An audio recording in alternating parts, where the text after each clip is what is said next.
Yeah, it's still a big question because when we posted, it's like, okay, what did Omi do? Like, okay, he's getting these offers from the feds, but you never really you let us know the feds are on you, but you never said what you did and why they were on you.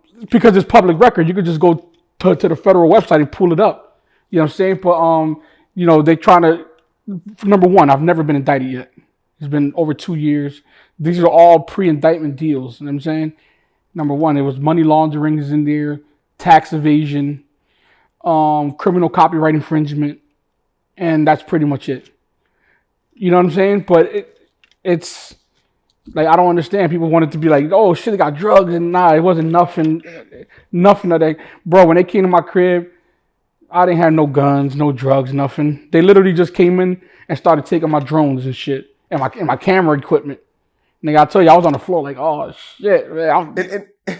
And it's funny because the day we reported it, people all over the world was like, I knew it. I knew he was a scammer. I knew it. No, it was listen. They got nothing to do. It got nothing to do with like end-to-end consumer losing out any money. It was never on no credit card scamming. It was never to that. That's why it kind of bothers me when people are like, oh, wasn't you scamming? Like, me and scam don't equivalent on the same scale, brother. Like, no, I definitely wasn't scamming. But anyway, there was an app that was created, and it made a lot of money. So, I seek counsel. I seek the crazy part about it is that I actually went to a lawyer and told him that this is what I do, this is what I do, and he clearly stated this right here. What you're doing is not against the law. So, I went strictly to him to talk about the situation. He said, what you're doing is not against the law. And I feel like, damn, like, you know what I'm saying? Like, during this situation, I mean, he's going to come testify later on in court. But it feels like, damn, he should have had my back a little more because, you know what I'm saying, I did confide in counsel. I was ready to give it up because I seen people who started to get in trouble during in that field. But what they were doing was movies and shit like that. And I had a little app that did movies that was 100% free, never profited off of it. And when I seen that people were getting cracked, like I turned it off immediately, said I don't want no problems. You know what I'm saying? So when I went to the lawyer, he kind of like, you're not doing nothing illegal. So 2 years later, when they come knocking on my door, I'm like, bro, I didn't even see these people following me, bro. Like no, I had no hints whatsoever. These motherfuckers is good. You don't feel like your YouTube was like a red flag? No, because there's so many people on YouTube that's doing it now. I feel like literally there was people around me who were in the streets and they were like, feeding me to the wolves, feeding me to them. So when they started to look into me, like, wait a minute, this dude ain't selling no drugs. Wait a minute, this dude ain't doing nothing stupid. Wait a minute, he only left the country twice in 3 years. Like they really couldn't wrap their heads around what I was doing. You know what I'm saying? And I was making so much fucking money. It's like they couldn't grasp it. So it's like, once they see you successful, you're not doing nothing wrong, but they really they feel like, why are you living this way? So the investigation kept going and going until I left the window open for taxes. You know what I'm saying? I left a couple things open for them. You know what I mean? And like we're quick to blame them, like, oh, fuck the Fed. And in reality, we fuck ourselves over. You know what I'm saying? If you ain't post no fucking gun, they wouldn't have came and got you. If you didn't do that, they were like, we keep leaving doors open for them, and then when they come in, we get mad at them like if they did something wrong. Mm. How many FBI, did they ramshack your house? Were they respectful or what? There was a agent. I actually got the letter back there. There was an agent, IRS agent. His name is Matthew. And you know what I'm saying? Like, the more I think about him all the time, it's like, damn. Like, you know what I'm saying? Like,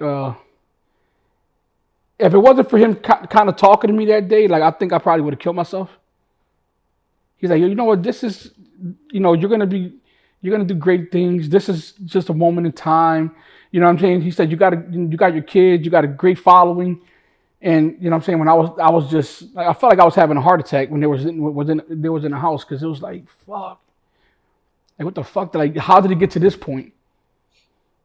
But bro, like, you have no idea, man. Like, having everything and losing it It's the worst feeling in the world. It's better to never have it at all. I rather would have been broke my whole life than to ever have to go through this whole situation to making it back again. You know what I'm saying? Because like I didn't have nobody in my corner.